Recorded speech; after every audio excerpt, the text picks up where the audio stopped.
할렐루야. 우리가 살고 있는 미국 LA 서부는 잘 느끼지 못합니다만 동부라든가 캐나다라든가 우리 조국은 계절의 속도를 아주 잘 느낄 수 있습니다. 여름이 좀 무덥지만은 가을은 단풍으로 금방 물들어지고 겨울은 눈과 함께 금방 찾아왔다가 갑니다. 누구도 저항할 수 없는 계절의 바이러스인 것입니다. 마치 점령군같이 다가오는 자연 세계를 티핑 포인트라고 이야기합니다. 티핑 포인트라는 말은 어느 순간 극적인 변화가 연출되는 것을 말합니다. 사회학자들의 말을 빌리면 어느 지역의 유색인종들이 숫자가 20%만 넘으면은 그 시점에서 거짓말같이 모든 백인들이 한순간에 그 지역을 떠나간다는 것입니다. 경제심리학자들은 이 티핑 포인트를 시장에 나타나는 감성 바이러스의 전염 현상이라고 합니다. 예를 들면 잘 알려지지 않았던 어떤 사람이 갑자기 스타가 됩니다. 무명의 책이 어느 날 갑자기 베스트셀러가 되는 것을 말합니다. 다시 말해 티핑 포인트는 이렇게 예기치 못한 일들이 한순간에 폭발하듯 번져가는 바로 그 지점을 말합니다. 그렇습니다. 세상의 모든 변화는 사실 우리 마음의 변화에서 시작됩니다. 그러므로 사람의 마음을 변화시킬 수 있으면은 우리는 세상에서 무엇이든지 할 수 있습니다. 우리에게 필요한 것 얼마든지 충족될 수 있습니다. 배고픈 사람은 빵을 먹으면은 쉽게 해결할 수 있습니다. 그런데 인간의 욕망 결코 충족될 수가 없습니다. 그래서 사람들의 마음을 읽을 수 있어야 합니다. 그 사람들의 마음을 움직일 수 있는 것을 알아야 합니다. 우리의 마음이 문제이기 때문입니다. 그렇습니다. 이 세상을 살다 보면 누구에게나 힘들고 어려운 문제가 찾아옵니다. 환난이 있고 고통이 있고 고난이 있을 때에 우리는 어떻게 해야 합니까? 우리 마음을 성찰해 봐야 합니다. 그리고 순수한 처음 마음으로 돌아가야 합니다. 이 세상 여기저기 이 사람 저 사람에게 답이 있습니까? 없습니다. 본질을 찾아야 합니다. 그 본질이 무엇입니까? 우리의 마음 초심입니다. 순수한 처음 마음으로 돌아가야 합니다. 초심으로 돌아가면은 모든 문제가 다 해결될 수가 있습니다. 할렐루야. 현대를 공해와 오염의 시대라고 합니다. 원래 하나님께서 천지 만물을 창조하실 때는 모든 폐기물은 무기물질로 분해돼서 자연을 회복시키는 창조 질서를 세웠습니다. 그래서 산이나 바다나 아무리 지저분한 것 같아도 시간이 가면 저절로 정화가 되는 것입니다. 그런데 인간의 타락으로 자연은 그 일을 감당할 수 없을 만큼 심각하게 오염되었습니다. 자연의 오염은 인간의 생명을 위협하고 있습니다. 우리가 힘든다는 거 금방 알잖아요. 교회생활, 신앙생활도 그렇습니다. 순수한 신앙 지키기가 아주 어려워졌습니다. 인간적으로, 세상적으로, 비성경적, 비신앙적으로 자꾸만 세속화되고 있기 때문입니다. 우리가 믿는 신앙이 변질되니 우리의 마음도 자꾸 변질되고 있다는 것입니다. 우리의 마음이 자꾸만 세상을 쫓아간다는 것입니다. 그러므로 우리의 신앙과 우리의 마음이 다시 한번 리포메이션, 개혁되어야 할 줄로 믿습니다. 초대교회의 순수한 신앙과 순수한 처음 마음으로 돌아가야 되는데 그 마음의 본질이 뭐냐? 사랑입니다. 에베소 교회는 아주 훌륭한 좋은 교회였습니다. 많은 환난과 핍박과 어려움 가운데서도 교회를 위해서 수고하고 인내하고 헌신과 봉사가 넘치는 교회였습니다. 건전한 비판도 있었습니다. 교회를 어지럽히는 이단자들을 용납하지 않고 치리를 하는 교회였습니다. 예수님과 교회를 위해서 부지런한 교회였고 순교적이었습니다.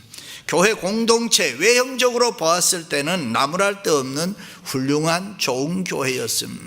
그런데 문제는 오늘 본문에 보니 예수님께서 크게 노하셔서 책망하고 있다는 사실입니다. 너의 처음 사랑을 버렸느니라. 그러므로 어디서 떨어졌는지를 생각하고 회개하여 처음 행위를 가지라. 만일 그리하지 아니하면 내가 내게 가서 내 촛대를 그 자리에서 옮기리라. 얼마나 무서운 말씀입니까? 왜 이렇게 됐습니까? 순수한 처음 마음, 처음 사랑을 잃어버렸기 때문입니다. 여기서 말하는 first, 처음이라는 말은 시간적 의미의 처음이 아니라 질적인 의미의 처음을 이야기합니다. 우리 마음에 순수한 사랑이 없다는 것입니다. 우리 그리스도인들에게 사랑은 핵심 아닙니까? 성도는 사랑이 충만하고 자고로 사랑이 많아야 할 줄로 믿습니다. 할렐루야. 그런데 어때요? 형식은 있는데 내용이 없습니다. 입으로는 사랑을 얘기하는데 행동에는 없습니다. 교만은 있는데 겸손이 없습니다. 아는 것은 많은데 실천이 적습니다. 가진 것은 많은데 그 가치를 모릅니다. 생활은 부유해졌는데 욕심 때문에 그것을 누리지를 못합니다. 중요하지 않는 일, 비본질적인 일은 머리가 아프도록 신경을 쓰는데 정말로 중요한 일, 본질적인 일, 사랑에 대해서는 관심이 없습니다. 모든 일의 근본인 사랑이 없으니 어디서부터 잘못됐는지 모르고 있다, 그런 말입니다. 우리가 다 가지고 있는데, 분명히 많이 가지고 있는데 가진 것이 없다고, 하나도 없다고 아우성치는 것입니다. 삶이 피곤하다고 합니다. 원망과 불평이 많다고 합니다. 왜 그렇습니까? 초심, 처음 순수한 마음, 처음 사랑을 잃어버렸기 때문입니다. 우리가 무엇인가 깨달았을 그때, 새롭게 결심했던 그때, 하나님의 은혜를 받고 눈물을 흘리던 그때 처음 느꼈던 사랑이 우리 마음에 없어졌습니다. 옛날 여러분들이 연애할 때에, 아니면 지금 여러분들이 자녀, 아들, 딸이 사랑에 푹 빠져 있는 모습을 한번 생각해 보시기 바랍니다. 첫사랑이 뭡니까? 사랑만 있으면 모든 문제가 다 해결된다고 하는 사랑이 첫사랑입니다. 그래서 상대가 마치 우주처럼 다가오고 상대를 위해서 죽어도 나는 괜찮다라고 하는 것이 첫사랑입니다. 사랑 말고는 아무것도 눈에 보이지 않는 사랑이 첫사랑입니다. 키가 크면 큰 대로 좋고, 작으면 작은 대로 좋고, 뚱뚱하면 안정감 있어 좋고, 삐쩍 마르면 날씬해서 좋고, 공부 많이 했으면 많이 한 대로 좋고, 안 했으면 안 한 대로 좋고, 돈이 많으면 많은 대로 좋고, 없으면 없는 대로 좋고, 성격이 급하면 급한 대로 좋고, 얌전하면 침착해서 좋고, 좌우간 이해하지 못할 것이 없는 것이 첫사랑입니다. 그 첫사랑으로 보면 모든 게 다 좋습니다. 모든 게 다 이해됩니다. 모든 것이 다 만족합니다. 그렇습니다. 우리가 순수한 처음 마음으로 돌아가면은 모든 것이 다 만족합니다. 얼마든지 행복하게 살 수 있습니다. 상대가 가지고 있는 단점도 약점도 다 장점으로 아름답고 귀하게 보이는 것입니다. 사랑은 눈물의 씨앗이라고 한 말은 헤어질 때 하는 이야기지, 첫사랑은 마냥 즐겁고 마냥 좋은 것입니다. 그러므로 처음 마음, 처음 사랑은 희생도 영광입니다.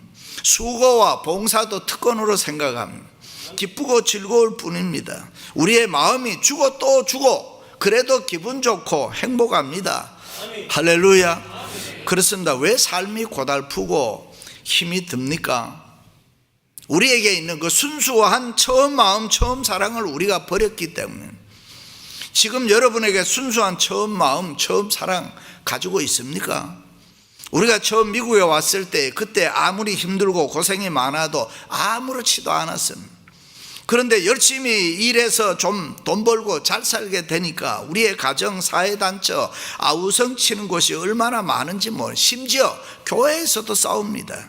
원망과 불평이 끊이지를 않습니다. 우리가 하나님 앞에 받은 사랑이 많은데, 우리가 하나님 앞에 받은 은혜가 많은데 그 순수했던 처음 마음과 처음 사랑을 버렸기 때문입니다. 그러므로 우리는 하나님 앞에 은혜 받고 눈물 흘릴 수 있었던 그때에 순수한 처음 마음, 처음 사랑으로 돌아가야 할 줄로 믿습니다. 그렇습니다. 우리가 순수한 처음 마음으로 돌아가면 다투고 싸울 필요가 없습니다. 상대방이 가지고 있는 단점, 약점, 뭐 다 장점으로 아름답게 그저 귀하게 보일 뿐입니다. 첫사랑은 무조건 좋은 것입니다. 아무리 힘들고 어려워도 상관이 없음. 믿습니까? 다니엘 세 친구가 하나님 사랑했습니다. 그 순수한 처음 마음, 처음 사랑 때문에 죽음도 두려워하지 아니하고 느부갓네살에 만든 금신상 앞에 절대로 절하지 않았습니다. 뜨거운 풀무불 속에 던져졌습니다. 하나님이 우리를 구해줘도 좋고 구해주지 않아도 좋다. 그저 우리는 하나님을 사랑할 뿐이다. 할렐루야. 그 순수한 마음과 사랑이 위대한 것입니다. 때로는 욕을 먹고 비판을 받으면서도 주고 또 주어도 행복합니다. 믿습니까? 에베소 교회가 처음에 그랬습니다. 수고해도 봉사해도 손해가 나도 마음에 기쁨이 있었고 감사가 있었습니다. 그래서 그저 열심히 했습니다. 때로는 힘들고 어려워도 참고 인내하고 헌신하고 충성했습니다. 그런데 시간이 흐르면서 세월이 지나면서 순수한 마음이 식어지고 처음 사랑이 없어졌습니다. 순수한 처음 마음과 사랑이 없어지니까 사람의 마음에 저절로 원망과 불평이 나왔습니다. 무슨 일을 하나 하면 두 가지, 세 가지를 불평했습니다. 그렇습니다. 순수한 마음과 사랑이 없는 수고, 순수한 마음과 사랑이 없는 헌신과 충성은 마음의 섭섭함과 한이 남는 것입니다. 그래서 예수님께서 에베소 교회는 처음 사랑을 버렸기 때문에 아무 소용이 없다 그래요. 아무리 외형적으로 잘 돼 있어도 소용없다. 그렇습니다. 우리는 순수한 처음 마음, 처음 사랑으로 돌아가야 할 줄로 믿습니다. 무슨 일을 하든지 먼저 순수한 마음으로 돌아가서 서로 사랑해야 됩니다. 순수함이 없으면 얻어지는 유익이 없습니다. 열매가 없습니다. 소리나는 구리와 울리는 꽹과리밖에 안 되는 것입니다. 영어로 live, 삶이란 love, 사랑이다. 근데 그게 이 삶에 사랑이 없으면 nothing이다. 아무것도 아니다. 어떤 남편이 직장에서 힘들게 일하고 집에 와서 밥을 먹는데 너무 힘들고 피곤하니까 국이 식었다고 짜증을 냈습니다. 그런데 아내가 옆에서 한 숟가락 맛을 보더니 시기는 뭐가 식어서 그러면서 그냥 자기가 밥 말아서 다 먹어버리는 거예요. 그것을 보고 남편이 기가 막혀 밖으로 나가버렸습니다. 그건 순수한 마음과 사랑이 아닙니다. 순수한 마음과 사랑은 공감대를 형성할 수 있어야 됩니다. 같은 생각 해줄 줄 알아야 된다. 쉬었다고 하면은 쓰레기통에 갖다 그냥 부으세요. 그렇게 살 수 없어요. 같은 생각, 공감하는 것, 그것이 순수한 처음 마음입니다. 그것이 위로고 그것이 사랑인 줄로 믿습니다. 할렐루야. 그렇습니다. 주님은 순수한 마음과 사랑이 없이 내 몸을 불사르게 내어줄지라도 사랑이 없으면 내게 아무 유익이 없느니라. 사랑이 없으면 순교까지도 필요치 않다 그 말입니다. 그러므로 성경을 잃어버린 너 순수한 처음 마음과 처음 사랑으로 돌아가라는 것입니다. 교회에 처음 나왔던 감사와 감격, 예수 그리스도를 처음 믿고 재용서함 받고 구원과 감사, 감격 다시 찾으라는 것입니다. 처음 교회에 나올 때 관심이 어디 있었습니까? 그저 나 같은 죄인이 제사함 받고 하나님의 자녀 되었다는 것, 이 좋은 교회에 다닌다는 것, 좋은 친구를 만날 수 있다는 것, 그것이 그저 감사하고 거기에만 관심이 있었습니다. 그런데 세월이 흐르면서 이제 와서 왜 쓸데없는 일에 관심이 많아졌습니다. 누가 나를 알아주느니 안 알아주느니 무슨 일이든지 다 간섭하고 싶고 그렇지 않으면 섭섭하고 왜 그렇습니까? 순수한 처음 마음과 사랑을 잊어버렸기 때문입니다. 그러므로 우리는 처음 순수한 마음과 사랑으로 돌아가야 다시 한번 기쁨을 누릴 수가 있고 행복한 신앙생활을 할 줄로 믿습니다. 순수한 처음 마음과 사랑으로 돌아가야 우리에게 있는 여러 가지 문제가 저절로 다 풀릴 줄로 믿습니다. 할렐루야. 그렇습니다. 예수 그리스도의 십자가 사랑, 하나님의 사랑을 알았으면은 이제 그 사랑을 통하여 다른 사람을 좀 바라는 거예요. 그 십자가의 사랑을 가지고 이제는 세상을 보자는 것입니다. 예수 그리스도의 그 십자가 사랑 가지고 이제는 고난도 환난도 핍박도 하나님의 특권으로 좀 알고 기뻐하며 감사하자는 것입니다.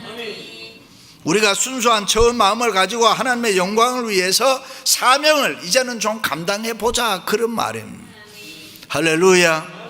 에베소 교회 교우들이 그랬습니다. 처음 마음은 사랑이 충만했으므로 교회를 위해서 그 어떤 수고도 그 어떤 고난도 하나님의 영광으로, 하나님의 축복으로, 은혜로 다 알았습니다. 그런데 언제부터인가, 아니 어디서부터인가 잘못되기 시작했습니다. 마음이 변질되기 시작했습니다. 결국은 자기 사랑, 자기 우상, 자기의 교만이었습니다. 내가 교회 장로인데, 내가 교회 권사인데, 내가 교회 집사인데, 내가 교회 목사인데 나도 모르게 이렇게 할 수 있느냐, 그 지경에 이르렀습니다.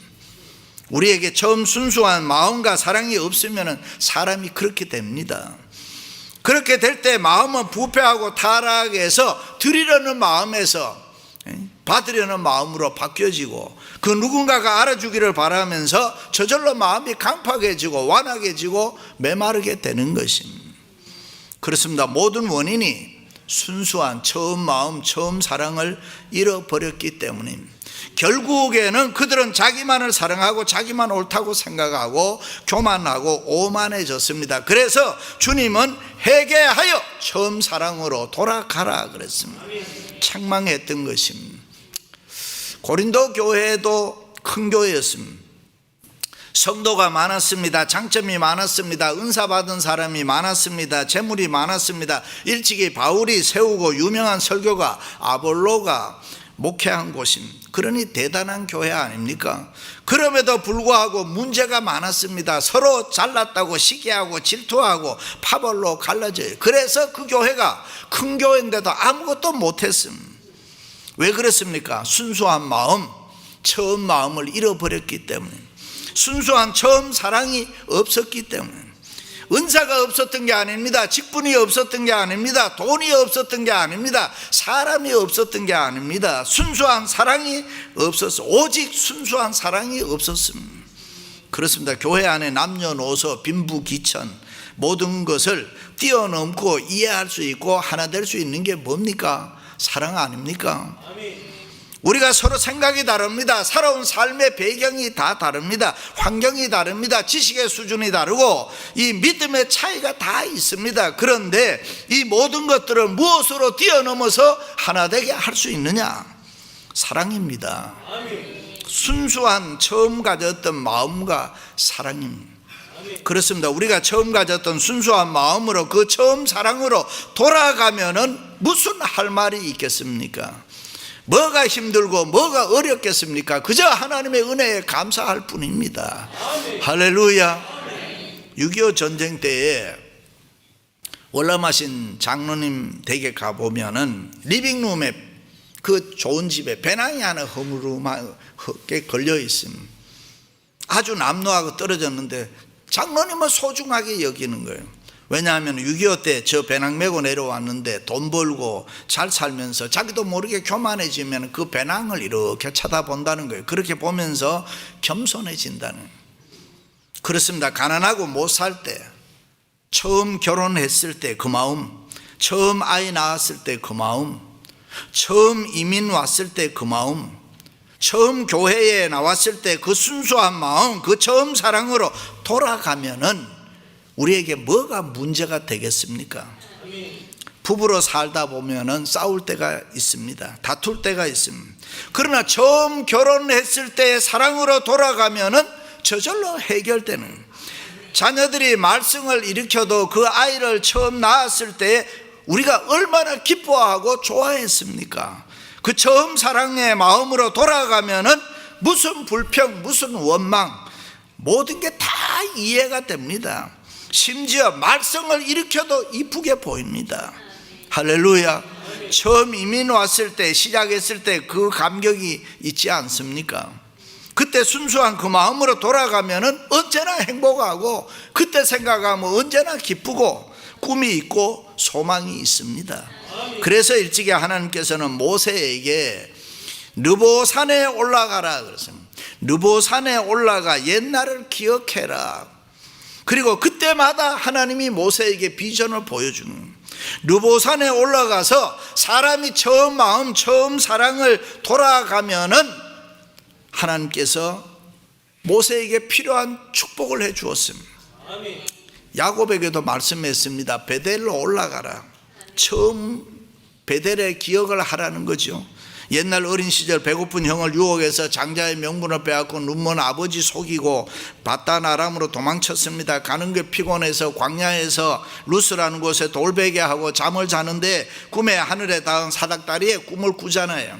하나님의 사자들이 그 위로 오르락내리락 하는데 여호와께서 그 위에서 하시는 말씀이 나는 여호와니 내가 너와 함께 있어 어디로 가든지 너를 지키며 내가 내게 허락한 것을 다 이루기까지 너를 떠나지 아니하리라. 그 소리를 듣고 도망자 야곱이 얼마나 감격했겠습니까? 야곱이 그 자리에서 벌떡 일어나서 돌베개하고 있던 그 자리에 하나님의 단을 쌓았습니다. 그리고 자기가 가지고 있는 전 재산, 어머니가 준 기름을 몽땅 그 제단에 다 부어드렸습니다. 그리고 너무 감격스러워서 하나님께 서약합니다. 하나님이 나와 함께 계셔서 내가 가는 이 길에서 나를 지키시고 먹을 것과 입을 옷을 주어서 내가 평안히 내 아버지로 집으로 다시 돌아오게 하시면은 여호와께서 나의 하나님이 되실 것이고 내가 기둥으로 세운 이 돌이 하나님의 집이 될 것이고 하나님께서 내게 주신 모든 것에서 10분의 1을 내가 반드시 하나님께 드리겠나이다. 아멘. 할렐루야. 그리고 하나님께서 야곱과 약속한 대로 다 지켜주셨습니다. 가정의 복을 주셨습니다. 자녀들의 복을 주셨습니다. 물질의 복을 주셔서 거부되게 했습니다. 그리고 그 땅으로 돌아오게 했습니다. 그런데 야곱은 하나님을 잊어버렸습니다. 세상 재미에 푹 빠져 있어서 하나님과의 약속을 다 저버렸습니다. 그러나 하나님은 어떻게 했습니까? 야곱이 돌아오기를 기다렸습니다. 순수한 처음 마음으로 처음 사랑으로 돌아오도록 기다렸습니다. 결혼하면 돌아올까? 자녀 낳으면 돌아올까? 재물 주어서 부자 되면 돌아올까? 야복강 건너면 돌아올까? 한도뼈 치료하면 돌아올까? 그런데 돌아오지 아니하고 또 야곱이 세겜으로 내려갑니다. 거기서 7년을 보냅니다. 5년, 10년, 27년까지 기다렸습니다. 하나님께서는 계속 기다리고 처음 마음으로 돌아오라고, 처음 사랑으로 돌아오라고. 그런데 야곱은 돌아오지 않았습니다. 그래서 드디어 하나님이 손을 댑니다. 그것이 딸 디나의 강간 사건이고 아들들의 살인 사건입니다. 가정에 무서운 환란의 바람을 일으키는 것입니다. 그리고 하나님이 친히 야곱에게 나타나서 베델로 올라가라, 처음 마음으로 돌아가라는 것입니다. 순수한 처음 마음으로 돌아가라. 거기 가서 내게 단을 쌓으라. 너와 나 사이에 처음 가졌던 순수한 마음, 순수한 처음 사랑으로 돌아가야 문제의 해답이 있다 그랬습니다. 그렇습니다. 우리가 처음 주님 만났던 그곳, 주님의 사랑이 너무 감격스러워서 울고 또 울던 곳, 그때로 돌아가야 합니다. 이북에서 이남으로 태평양 바다를 건너오면서 이 미국 땅에 와서도 인생의 어려운 문제가 있을 때마다 우리는 하나님 앞에 기도하며 서약하지 않았습니까? 하나님, 내 돈 많이 벌어서 성공만 하게 하시면은, 결혼해서 아이만 낳게 하시면, 내게 있는 이 어려운 문제만 해결해 주시면은 나 일평생 주님 위해 살겠습니다. 직분을 받으면서도 이 교회를 섬기면서도 이제는 구별되어 믿음으로 살겠습니다. 좋은 성도 되겠습니다. 헌신하고 충성하겠습니다. 그것이 우리 모두의 순수한 처음 고백 아닙니까? 거기에는 이유도 없고 조건도 없고 아무것도 필요 없습니다. 그 순수한 처음 마음과 사랑으로 돌아가야 합니다. 거기에 문제 해결이 있습니다. 거기에 하나님의 은혜와 축복이 있는 줄로 믿습니다. 할렐루야. 사랑하는 성도 여러분, 순수한 처음 마음과 사랑으로 돌아갈 수 있기를 주님의 이름으로 축원합니다.